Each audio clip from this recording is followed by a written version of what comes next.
Well, last time we ended by talking about religion. I think is how far we got in here. So I'm not going to go back over that because we've got plenty else to do. But one of the things we did mention was the idea of oracle bones. Remember that? These were bones that were written upon and then be tossed, kind of like you would toss dice, random. You don't know what's going to come up. With the bones, they have the writing on there. Toss the bones, and you get a message, sort of tell you the will of the gods. So what that's talking about is writing. So I thought what next we would talk about is writing, just a little bit.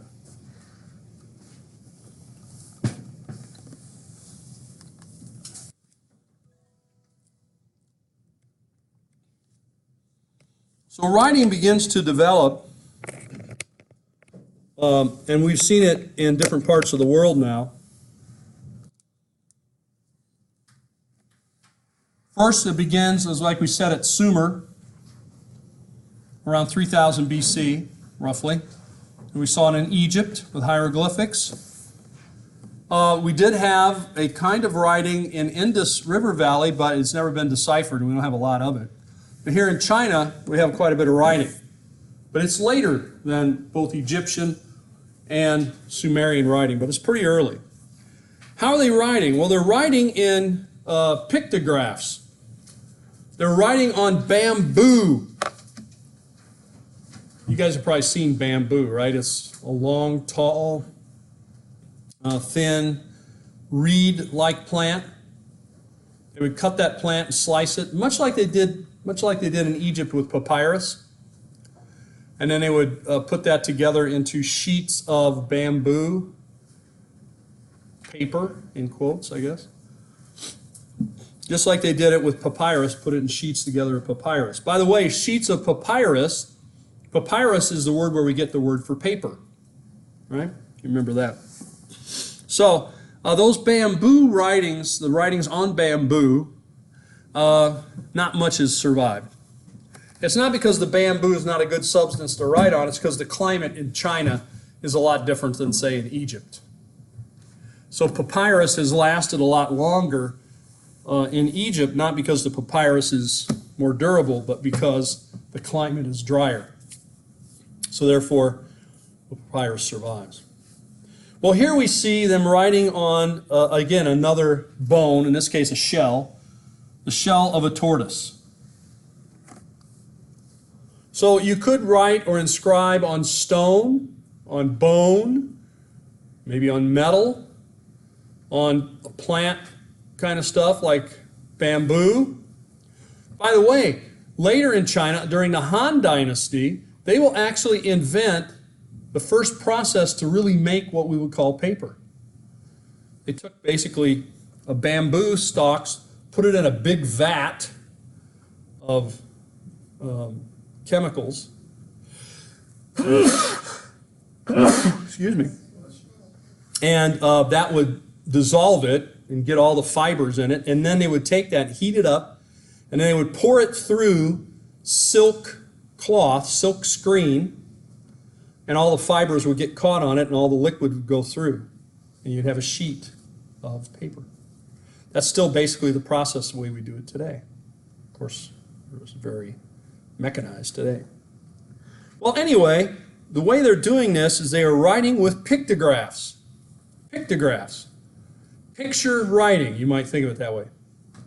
Hieroglyphs began that way. Hieroglyphs, by the way, in Egypt get their name because hiero means temple or holy, and glyphs means writing, because the first hieroglyphs they saw were on the sides of temples, so they said, oh, that's holy writing, it's priestly writing. But it's still pictographic. So again, this is not a linguistics class, but I wanted to try to explain just very quickly just a little bit about language, and that is that languages, a lot of them started with pictographs. What I mean by that is you would draw a picture to represent what the thing that you're trying to convey. So for example, if I drew a circle what do you think I'm trying to convey?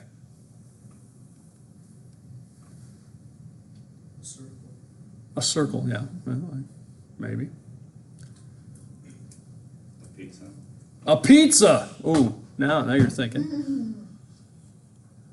Well, in ancient society, what circle would be the most important to them? The sun. Yes, exactly.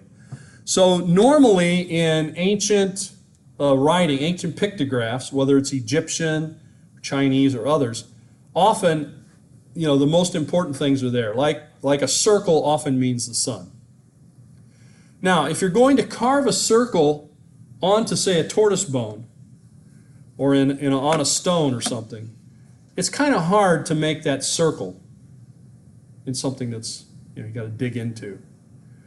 So what happens is we often see these signs begin to become more angular. So in fact, instead of being a circle, it looks more like a square. Okay?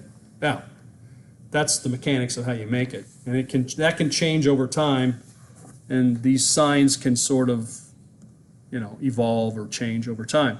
But let's say we've got a sun. So when you look at the circle, and then we've agreed that's the sun, so when you look at it, you think sun, maybe you say sun, right? Now, that's the first step. That's a pictograph. Now, let's say when we think of the word sun, we say the word sun, we're saying, the primary sound we're saying is what? S, right. So this is the next stage. You go from a pictograph to a syllabary, it's called, like a syllable. In this case, an S sound or an SU sound would be the symbol of the sun. So we don't mean sun in that case, we just mean the sound. Su, su, su. Then you can put that with other sounds to make other words, syllables. Right? Like what you might like, sundae, like ice cream sundae.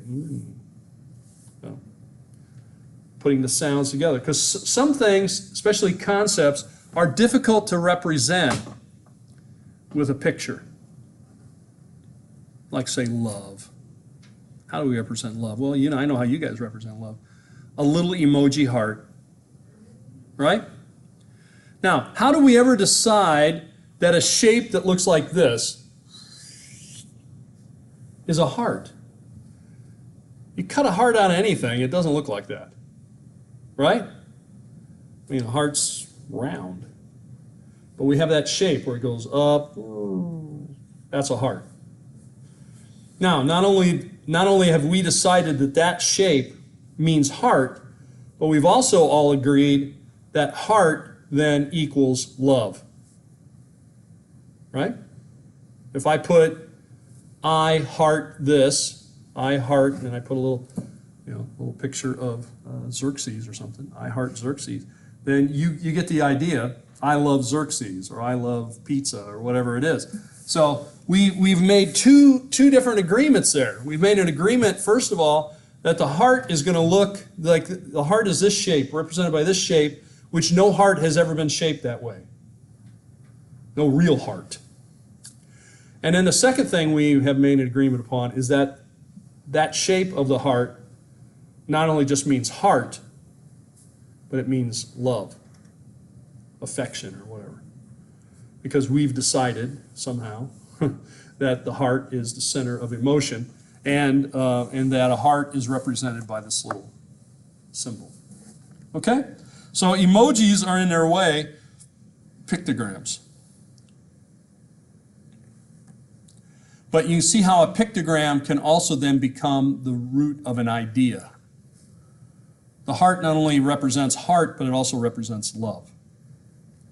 And if we took it one step further, which I don't think anybody does yet, but who knows, maybe somebody does. If you take the heart, the emoji for heart, and it means an H sound, huh, and then you put that with something else, link them together, and now you write out a word. Probably be a good modern code, right? You get people to agree upon it. You can send secret messages to people by a whole string of emojis where you've agreed about what sound they make. Well, now here's the thing. If you're going to use pictographs, the pictographs, you're going to need a lot of them to write, language, to write out something. You're going to need thousands, thousands upon thousands. You know, if you like a keyboard on your computer, if you wanted that in Chinese pictograms, you're going to have a pretty big keyboard to have all those. Because I think even the Chinese, you know, would use probably 2,000 to 3,000 of those. Of course, that's not all of them, but those are the most common ones. But can you imagine a keyboard that has 2,000, 3,000 keys? That's pretty difficult to use. So the syllabaries, where it's just making sounds, the syllabary now, you could just use hundreds of those, maybe 300. And you can make all the sounds that you need to make all the words that you need to make. And by the time you get down to an alphabet, how many letters in an alphabet? 26 in ours, yeah. 22 in a Hebrew alphabet and so forth. But normally it's in the 20s. So under 30 letters, alphabetic letters to write a language, hundreds to do a syllabary, thousands to do a pictograph. All right. Now what this does for China is that it unifies China. China had no less than 7 dialects of Chinese, and these dialects were far enough apart, that is, were different enough, that if I spoke one dialect and you spoke another, we probably could not understand much of what we're saying. That's how different it was. However, when we write it down, I can understand you because the writing is the same. The symbol that we write, your symbol and my symbol are the same symbol, but the way we say it is differently. Does that make sense? Well, it'll be just like, I guess, somebody speaks German and somebody speaks English, and we both decided that the emoji for heart means love. We could write that out, and no matter which language we're speaking, we know what that means. It's love. We've agreed upon that. All right? So this helps to unify, begin to unify China, which, of course, is very large geographically and very much divided regionally. Let's take a look at some art from the Shang period.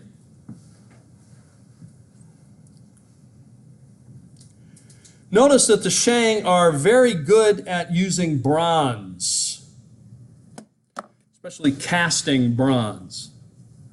Now, if I told you your assignment for next week is that I wanted you to make a bronze object, and not only do you have to make the bronze object, you got to make the bronze, and you have to make the object hollow. That's what this object is up here. You see, it looks like an elephant. I'm thinking it's a mama elephant with a baby elephant on top. I might be wrong, but that's the way I look at it. But I can tell you one thing, that's not a solid bronze elephant. It's hollow on the inside. How do you do that? It's not easy. It's not easy. So I think a lot of times we don't give ancient people enough credit for what they did know. We just talk about stuff they don't know. They don't have computers and iPhones, so therefore, you know, they're not very smart. That's sort of the way we think of it. But they can do a lot. They did a lot of things that most of us could not even know how to start to do. Okay? Like, how do I make a bronze hollow elephant? Or anything hollow out of metal. It's not an easy process, but it can be done. Obviously, they did it. Well, take a look at that. It doesn't have a function. That's sort of one of the definitions. It can be a sort of definition of art anyway. If you see something and it doesn't have a, you know, like it's not a picture. I'm not saying yes, a picture could be an artwork, but basically if you look at something and it has no functional role, you know, like it's not holding liquid that you're going to pour out the drink or a ritual thing. It's just there, as I had one relative would say, for pretty. Maybe it was my aunt, my great aunt, somebody like that. You'd say, oh, what is that? Oh, that's just for pretty. She just liked it. She thought it looked nice. There's some people like that, you know.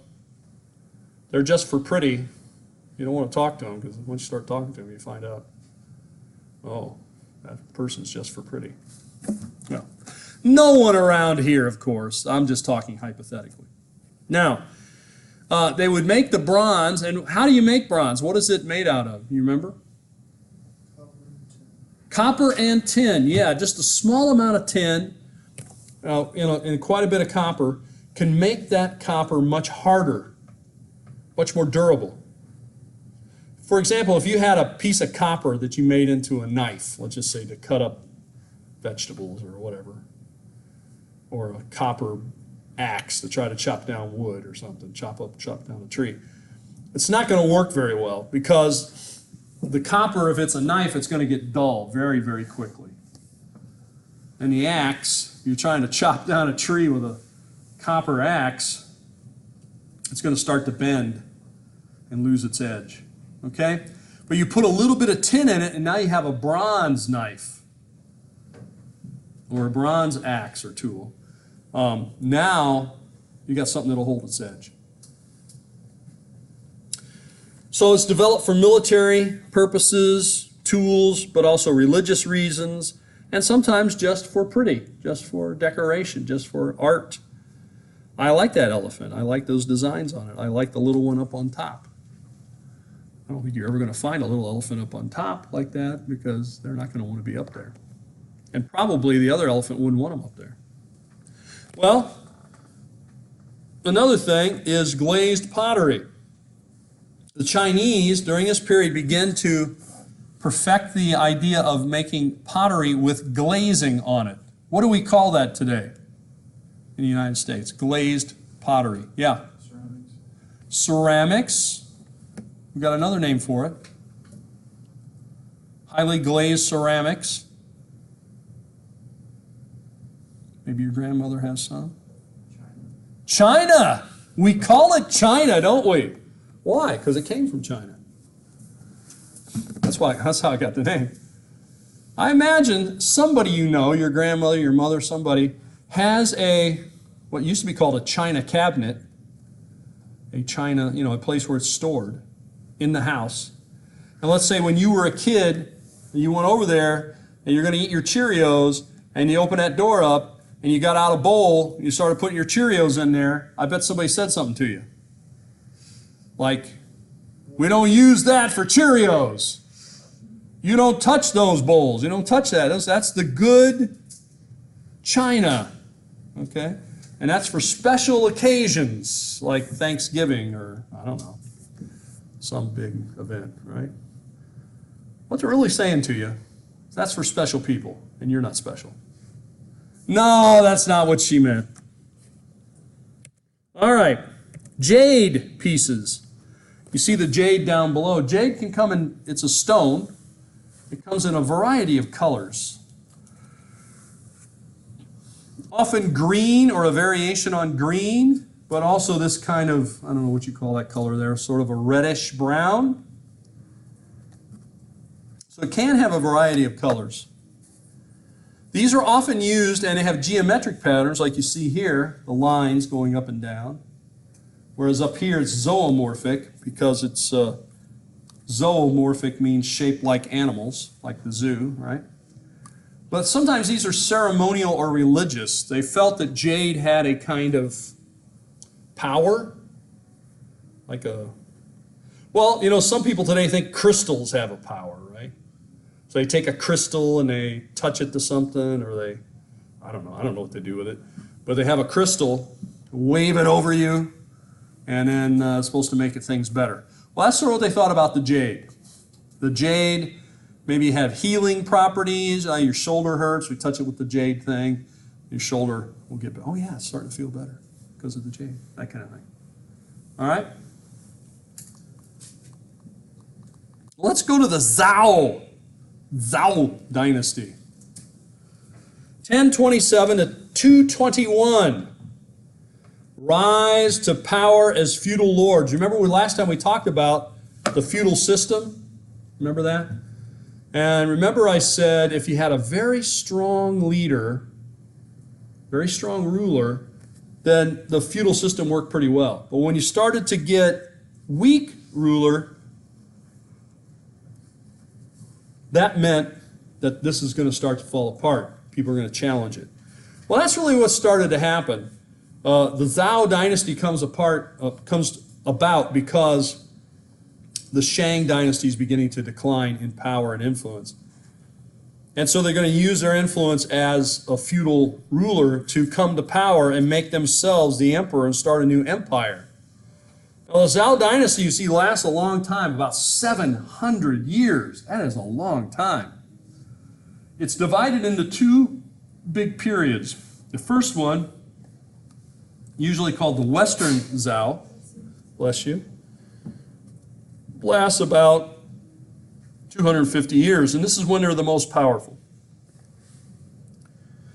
They come to power under this guy pictured here, Wu Wang. Wu Wang ended Shang rule and began what is usually called the Zhou dynasty in 1027 BC.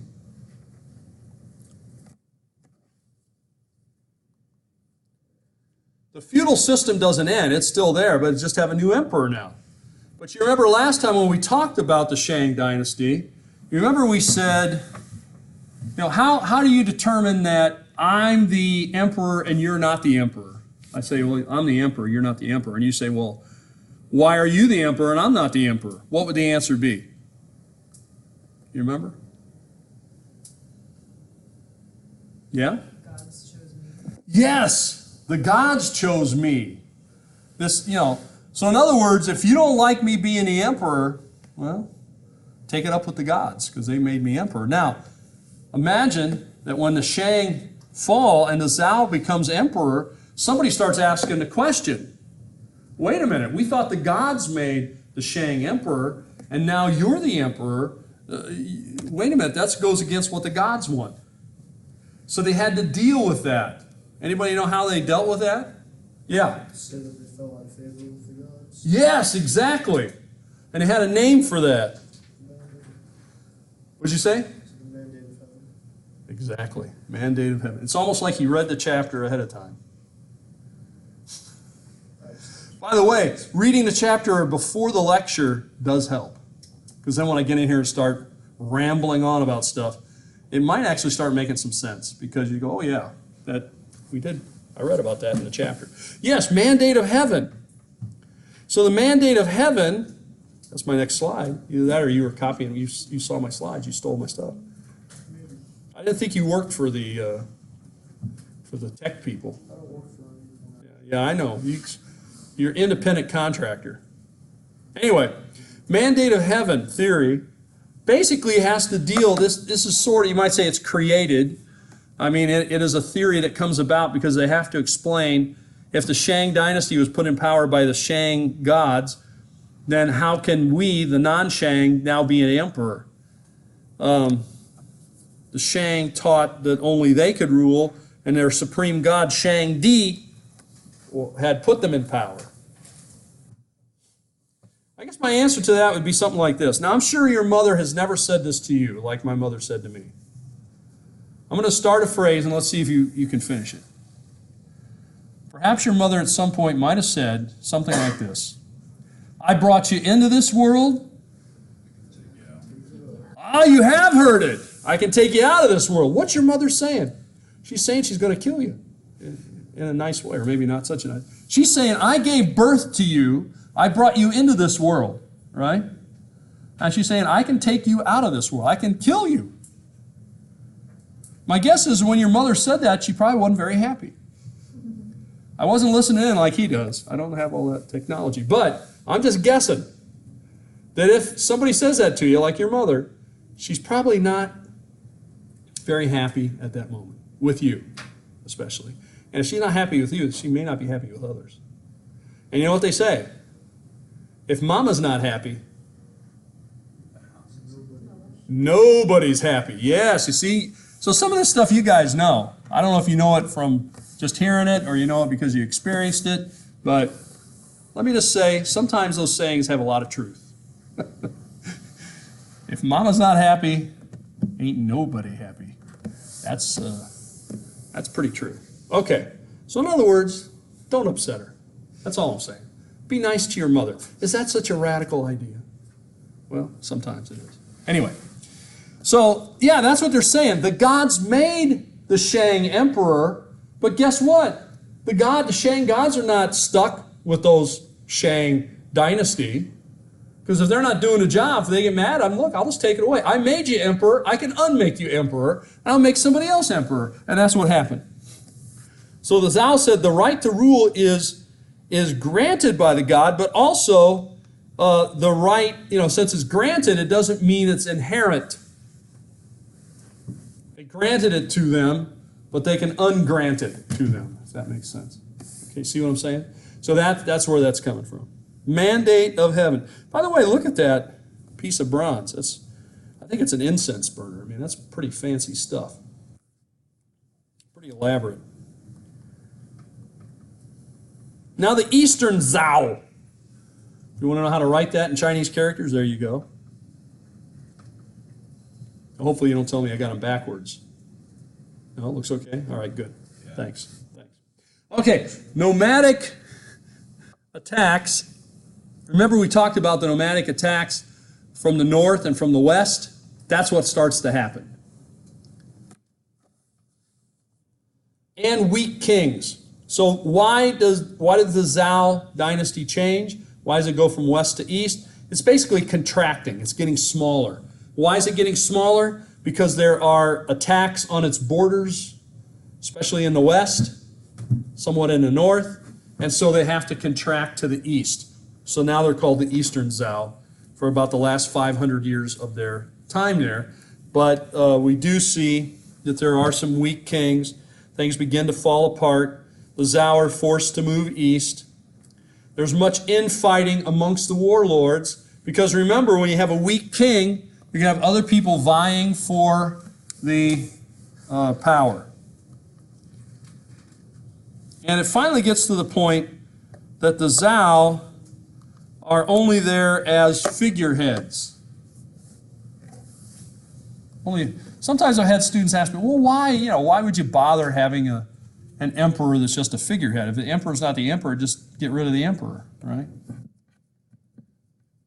I said, well, wait a minute. You probably know that over in England, right, United Kingdom, they've got a monarch over there. Anybody know who that is? Who is it? Queen Elizabeth. Queen Elizabeth. Queen Elizabeth is the longest reigning monarch in the history of England.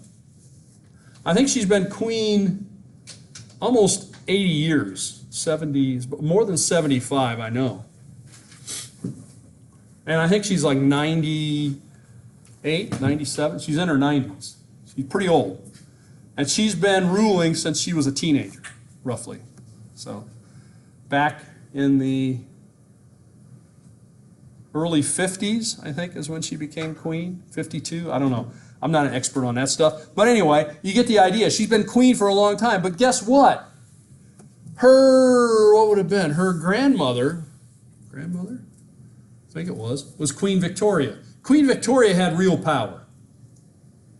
She ruled as a real queen. Queen Elizabeth II, not so much. If you had a deal you wanted to do, a treaty you wanted to sign or something like that, you don't say, hey, I need to go talk to the queen and get her to sign this. People say, no, you don't go to the queen for that. You go to the prime minister. You go to the parliament. You go to somewhere else. Why? Because the queen doesn't do that kind of thing. Well, I thought she was the queen. Well, she is the queen. But in many respects, she is a figurehead queen. Well, why keep her around? Why keep a queen then if she doesn't have power? Well, tradition, for one thing. For ceremonial purposes. Yeah. A lot of people in England like the queen. They still like the queen a lot. Even though the queen, and in fact, it kind of remains easier to stay popular if you don't make the decisions.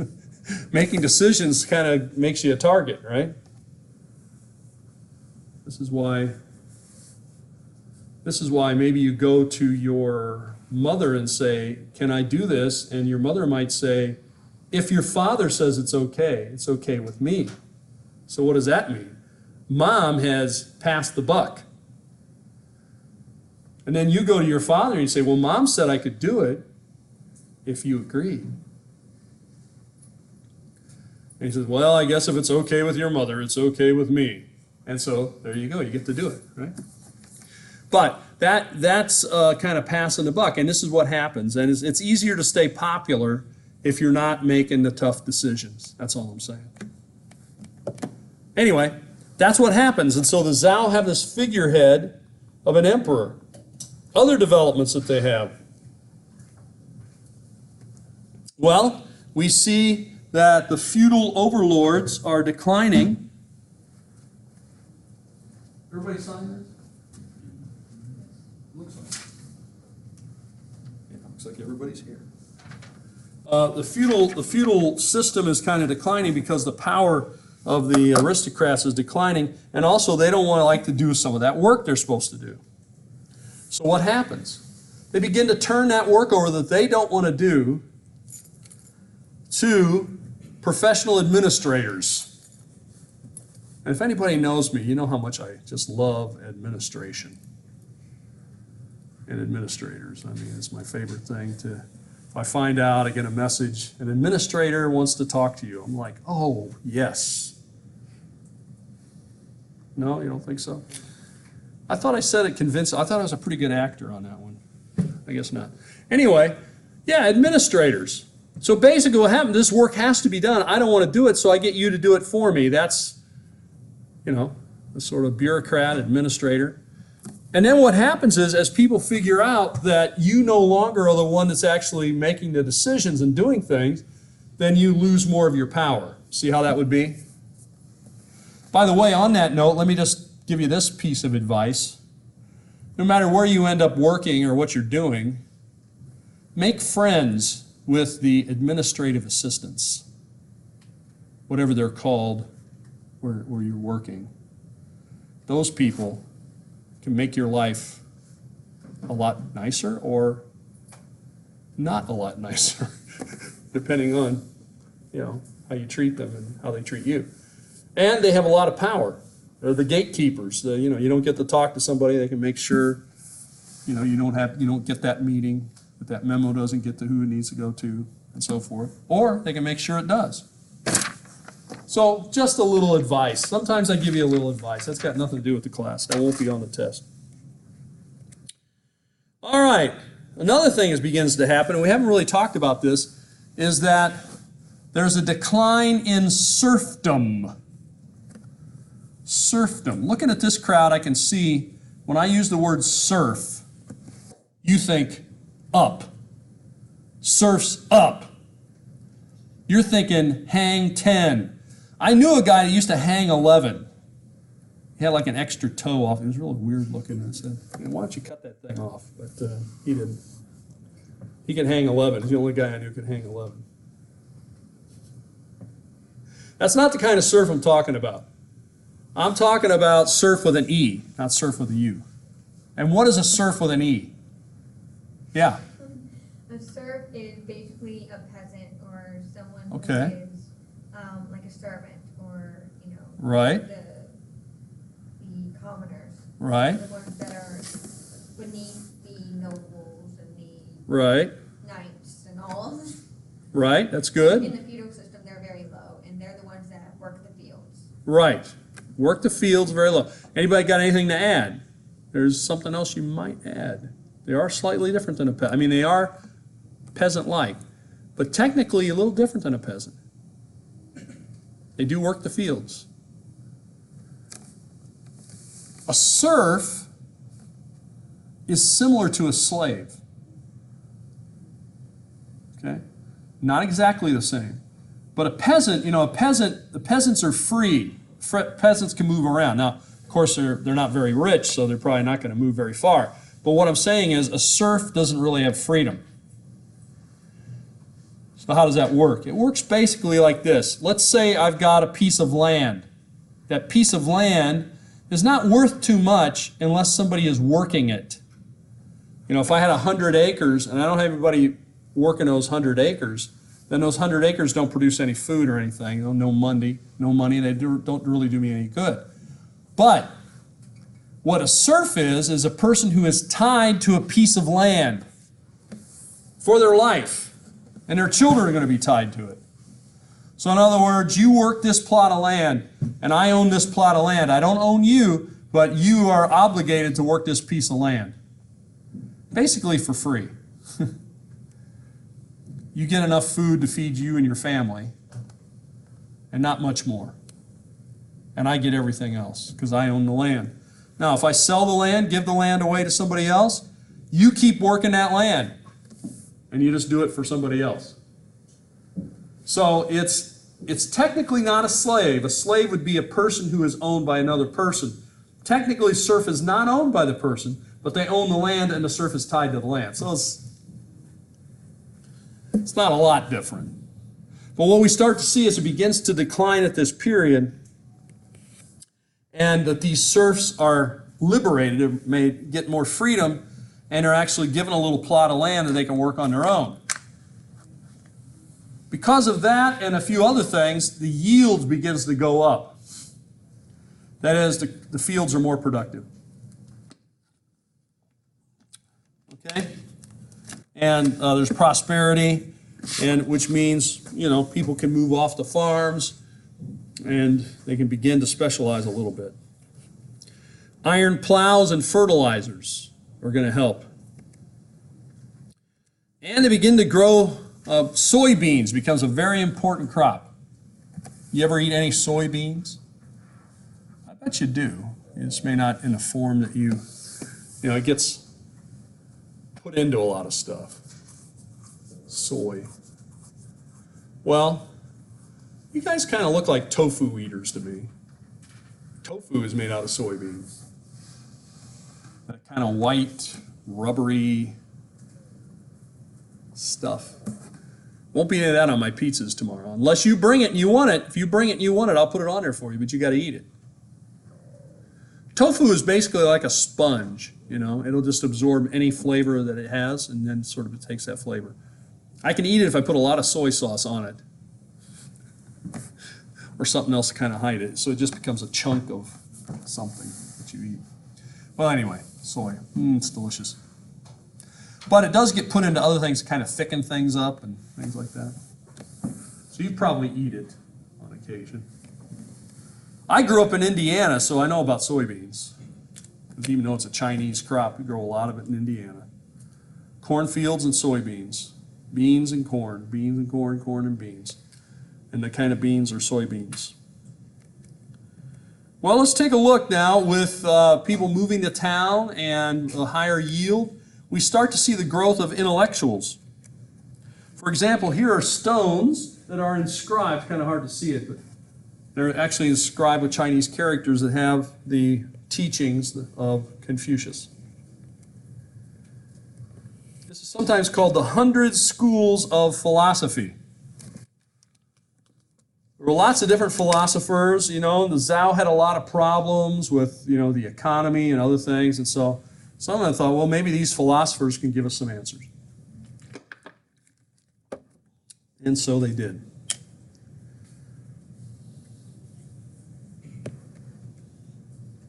One of the teachings or writers that will come out of this is a guy named Sun Tzu. Sun Tzu. What did Sun Tzu say or write about? Maybe besides these two people. Anybody else? Ever heard of Sun Tzu? I can tell you the first time I ever heard about Sun Tzu. I didn't tell the other two classes this, so this is special stuff. This is going to show you just what kind of a nerd I am. Star Trek. There's a guy on Star Trek called Mr. Spock. You ever heard of Mr. Spock? Mm-hmm. Mr. Spock would often quote Sun Tzu. Sun Tzu says this, Captain. The writings of Sun Tzu, the teachings of Sun Tzu. He would say it. And Sun Tzu. He kept saying it. What is it? So I had to figure out who that was. So I did finally, and that's who this is. He's a military strategist, I guess you would say. He writes about theory and practice of what a military should do. And still studied today. If you were in, West Point or some other military place around the world, they study the writings of Sun Tzu because he has basically teachings, and I'm sure people in business read it as well. Here's just one of the things he said. I think there's an excerpt of it in your text, at least there used to be. I'll have to check this edition. But here's one of the things he basically said. I'm paraphrasing. If your enemy expects you to do something, don't do it. Do something else. No, that's my paraphrase. So in other words, if your enemy expects you to attack from the north, definitely do not attack from the north. Why? Because your enemy expects it. Your enemy is prepared for it. Having an element of surprise or the unexpected will be an advantage to you. So attack from the south. Attack from the west. If they expect you to come at you with this kind of weapon, use a different weapon. You see? That's the kind of thing that Sun Tzu taught, and many other things as well. So, some of the wisdom of this period, still used today around the world. He wrote a work called The Art of War. It's not a very long work. If you went to a bookstore and saw it, it would be only about that thick. It's not a big book, but it's filled with that kind of teaching. Pithy sayings, pithy teachings. Still read today. I'm sure you can find it online probably for free. The Art of War. Maybe you should read it as you approach this semester like a warrior. How about our buddy Confucius? Confucius. You've heard of him. You must have heard of him. Confucius. Actually, his name is more properly Kung Fu Tzu. Why do we call Kung Fu Tzu Confucius? Well, don't ask me. It's easier to say Confucius, and I guess the British or somebody said, well, that kind of sounds like Confucius. Let's just say that. So you see, he lives about this time, 551 to 479. And like I've said in other classes, you learn some things here, you learn some history, I hope, but you also learn some fashion. Look at the hat. There's a lot of interesting hats in this class. There's a lot of interesting facial hair. Look at his facial hair. That's pretty neat stuff. And a lot of interesting names. So, you know, you can find baby names here. If you want unique baby names, no need to spell a regular name in a weird way. You can just have a weird name, spelled the right way. No one else will have it. You know, when you spell your kid's name with a weird name, then everyone always spells it wrong for the rest of their life, and then they kind of get mad. But who do they get mad at? They get mad at me because I didn't do it right, but really they should be mad at their mother. I didn't give you that name. I'm just always trying to bring peace and harmony. I'm just here to help. I'm in a helping profession. I'm here to help you. Well, his stuff is in the Analects. The Analects is the collection of the sayings of Confucius. By the way, if on your way to the Chick-fil-A over on Florida, which I know that's where a lot of you hang out, at the Chick-fil-A, there's a new one over there. I know you already knew. I don't need to say that. I mean, just it goes without saying. You know where it is. And you know, after you've eaten your, what do they call them? Chicken. They're not nuggets. They call them, yeah, oh, he's got it. What do they call those things? Chicken nuggets? Are they nuggets? Okay. I thought they'd have a better name for it than that. That's what they call it at McDonald's, right? Chicken McNuggets. Okay. Well, anyway, after you eat those chicken, whatever it is, which I assume it's chicken because they don't sell anything else there, you're not going to get a hamburger at Chick-fil-A. You get a chicken burger, a chicken fillet, whatever. Anyway, you eat that, you get your waffle fries. Isn't that what they have? Waffle fries? And then you get your milkshake, like a chocolate one or strawberry, whatever you like. And now you're walking out to your car after that. Maybe you're still carrying your shake with you. And you see this guy out in the parking lot. And he catches your eye and he goes, psst, come here. Psst, hey, come here. I got something to show you. I got something. Psst. And so you foolishly go over there. And then he hits a little thing on, boop, boop, you know, on his car, and the back, the trunk pops open. It's lined in velvet. He says, hey, I can make you a good deal. on original writings of Confucius. Good deal, man. Come on, take a look. And, you could say immediately to him he's lying, because Confucius didn't write anything. He had sayings that were written down and collected by his followers, his disciples. I had that happen to me once at a McDonald's parking lot. Wasn't the writings of Confucius, I will be honest. But I came walking out of McDonald's, minding my own business. The guy goes, "Hey, psst, buddy, come here." And he pops this thing open on it, like he had. And it was lined with black velvet. And inside, what was he had? A bunch of chrome tools, like big socket sets and all kinds of ratchets and I don't know. And it was just laid out like a display case, very neatly. Hey man, make you a good deal on this good stuff, man. You probably need some, don't you need some sockets? I passed, I didn't buy it. I don't know, maybe I should have, but I didn't. I got a little nervous, a little suspicious of a guy in the McDonald's parking lot is trying to sell me tools that are lined out in his trunk on velvet. I don't know, to me, that sets up a 1 or 2 red flags. I said, "I'm sorry, I don't really need those. I'm not interested." And I just kept going. I think he probably sold them to somebody, though.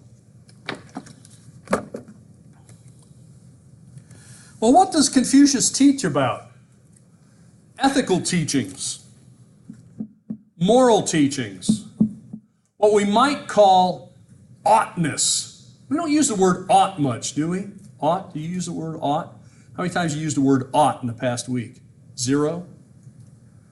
O-U-G-H-T, ought. We don't use it much anymore. I ought to do this, or you ought not do that. And I thought about that. I thought, I think the reason we don't use that word anymore is that it's not popular in our society today to say that some things are not right to do. Basically, everything's okay to do. For you. May not be right for me, but it's right for you. Okay. As long as you don't hurt anybody, you do whatever you want. So this idea of oughtness, that there are just certain things that no one should do, not very popular in our society today. Confucius taught that you should live in accordance with Tao. The Tao. Tao means way. You're supposed to live in accordance with the way, or with way.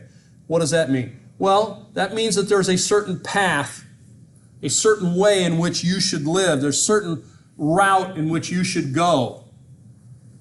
And if you try to go another way, another route, another path, nothing good will happen. Everything bad will happen to you until you get back on the way in which is the way that you are supposed to be going. That makes sense? That's basically, in a nutshell, what he's talking about. Now, Confucius' teachings also included about a strong work ethic, that people should work very hard. So think about this. If you're a leader of a government, you kind of like the teachings of Confucius. In fact, the Chinese government did for a long time. In fact, it used to be that you had to, if you wanted to be a civil servant, that is, you wanted to work for the government, you had to take a test, a civil servant's exam. And guess what was on the test? Teachings of Confucius. So it was mandatory. Everybody studied, everybody learned it. People were even tested on it. But if you're a government, that's pretty good. What is this guy saying? He's saying, do what you should do. Stay out of trouble. And work hard. So you could put it this way. Keep your nose clean. And keep your nose to the grindstone. Now I said, now wait a minute. How can I keep my nose clean if I got it to the grindstone? You're asking my nose to do an awful lot here.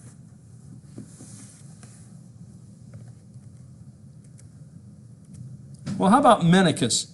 Menicus lives, if you notice here, a couple hundred years after Confucius, but he gets tied with Confucius because he takes the ideas of Confucius and he really makes it popular. Spreads it around. And so often the two are spoken of together. One of the things that Menicus emphasized was the goodness of humans, the goodness of man. How many of you think humans are basically good? Okay, one. You know, so far today I've had almost 100 students. This is not, obviously this is not a scientific poll, but I don't know, I've got 90-some students in the 3 classes today, and I think maybe 4 people have said they think people are good, maybe 5. Not very many. Less than 5%. Now, when I've asked that in other settings at different kinds of colleges, I had almost every hand go up. Yes, people are basically good. Well, I guess because we're at this kind of a school, we actually consider things like sin or, you know, certain things are wrong. People do those wrong things. Well, people can certainly be quite cruel. There's no doubt about it. No doubt about it. Somebody's peeking in the back door. I don't know, it makes me nervous. We still got several minutes. Makes me nervous. Well, anyway, the other thing that he teaches is not only he teaches the right of rebellion. Now, this is something governments are not going to like. Basically, he taught the ruler could be overthrown if the ruler's not doing a good job, or if the ruler has bad conduct. Then we can overthrow him. Wow. So this is later on going to get some philosophers in trouble. Not so much Menicus, but in a couple hundred years we're going to get there, I hope, before we have to end today. If not, you can listen to it on what I was talking about in other classes and recorded it. But it gets a lot of philosophers in a lot of trouble. Well, let's talk about Taoism with this legendary figure. Here's a drawing of him, a portrait, I guess. I think it's kind of a strange drawing. I'm not an artist, but this looks kind of weird. But he's somewhat legendary. His name is Lao Tzu. Lao Tzu. Lao Tzu literally means old master. So is that really his name? Is that a title? Yeah. But as the story goes, he was a man of extreme wisdom. Wisdom. He was a retired archivist. What does an archivist do? Anybody know? Archivist. What's that? Keep records. Keep records. Yeah, keep records. Basically, an archivist, an archive can be about anything. It could be written, but it doesn't have to be written. But basically, anything that you need to store in a systematic way so that you can get back to it again. Okay, so maybe it's a bunch of photographs. An archivist would have to devise a system to put those photographs in a way that if you come in a year from now and say, hey, I need to see a photograph of this, and they can say, okay, it's in this drawer, or it's in this whatever. That's what an archivist. So an archivist deals with data and information. What is it, raining? Must be raining pretty hard.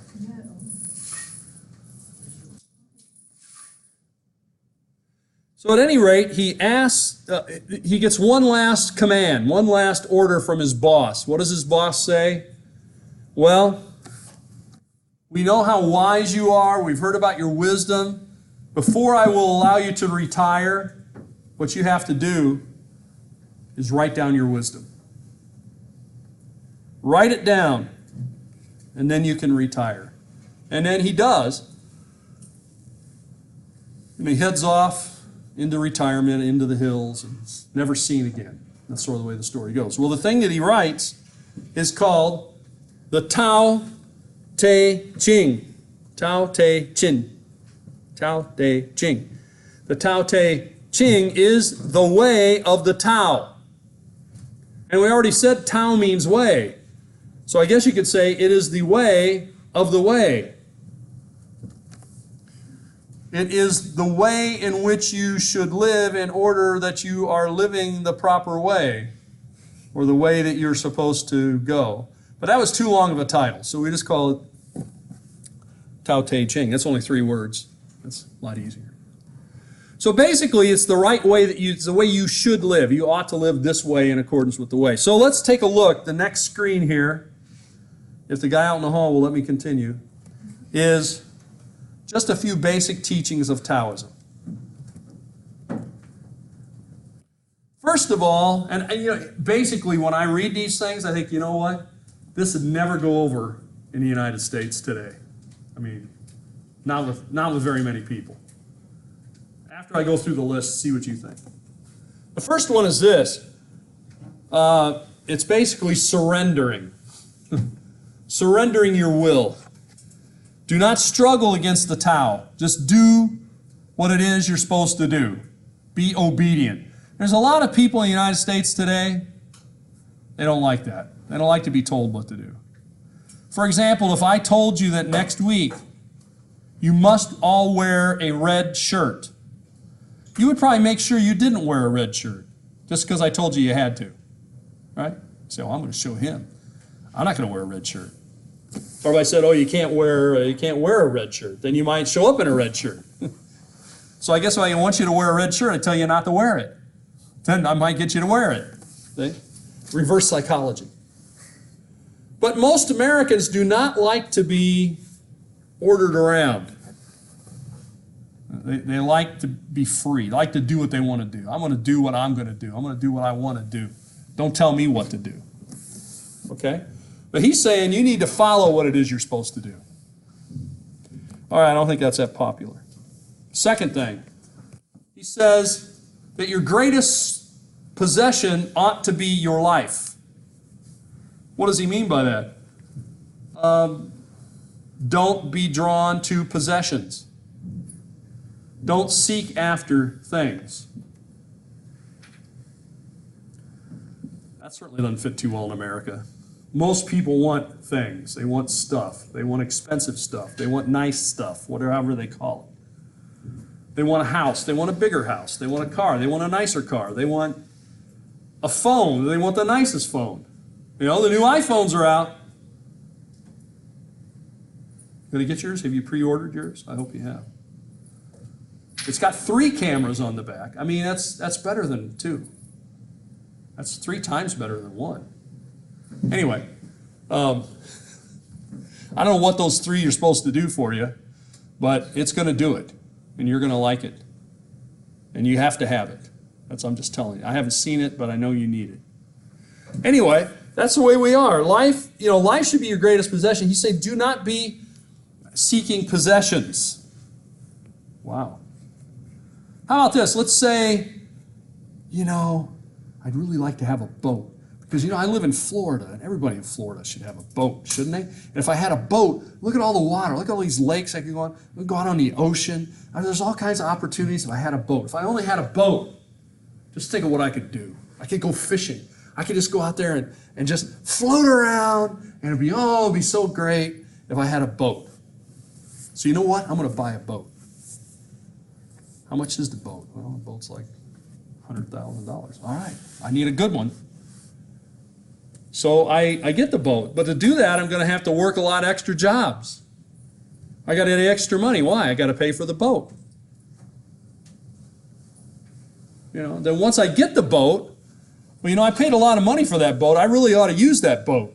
I got to go out this weekend on the boat because I paid a lot of money for the boat. I can't just let the boat sit around and nobody use it. You know what I found out? My boat needs a new engine. Well, I paid so much for the boat, I'm going to have to put in to fix the engine. Pretty soon you might ask the question, do you possess the boat or does the boat possess you? Ooh, wait a minute, that's kind of a Lao Tzu kind of thing to say. Do your possessions possess you or do you possess them? Well, I guess the answer is that possessions begin to possess you. They control your time, they control your activities, they control your thoughts. Sounds like they got a lot of power. Lao Tzu says, live simply Do not seek possessions. Your life should be your greatest possession. Do not struggle against the way, the Tao.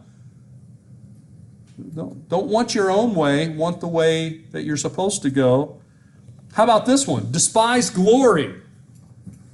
If there's two things that a lot of Americans want, at least it seems to me, I might be wrong, it's money and power. If it's not just money and power, it's fame. I want to be famous, baby, and I want to be rich. In fact, I want to be famous for being rich. And I want to be rich from being famous. That's why you got to follow me on Instagram, because you're going to see that I'm going to post a picture of this bottle on Instagram later, me holding it. And then I'm going to get a lot of money from these guys. Zephyr Hill dudes are going to pay me money because I put you on. I'm an influencer, and you saw me on Instagram, me drinking the water. There you go. I just got rich for being famous. And I can also get famous for being rich. They kind of go together. Well, anyway, Taoistic teachings, very much against all of that. Well, we see now that there is the Warring States period, the Qin Ender, and these are the people we'll end up talking about today. If I don't get it finished, probably the one I will post won't be this one. I'll post one a little bit further. But the Qin, we have all of these territories, and these guys are fighting against one another. But who emerges? The Qin dynasty emerges. Notice that the Qin dynasty only lasts about 15 years. 15 years. Why do we even mention them? Why are they so important? Because they centralized the power. That guy keeps looking in here. Centralized the power and brought China together. Of course, they did it through ruthless means. They standardized weights and measures. They did a census. You know what a census is, going around counting everybody. You know what the real purpose of a census is? Tax you. I got to figure out what you got so I know how to tax it. And also got to make sure I'm getting enough tax, because there's a few people out there not paying tax, and I need to know about it. Standardized weights and measures, uniform writing and coinage. Yes. They had to be defensive because they're being attacked from the north, possibly from the Huns. And they are ruthless. They end up torturing the philosophers, burning their books, burning them alive. But they create a ruthless, centralized government which really maintains, even though once this Emperor Qin Shi dies, his son is weak and can't hold it together. All right, we'll end it there for today. I hope I see you tomorrow night for some pizza.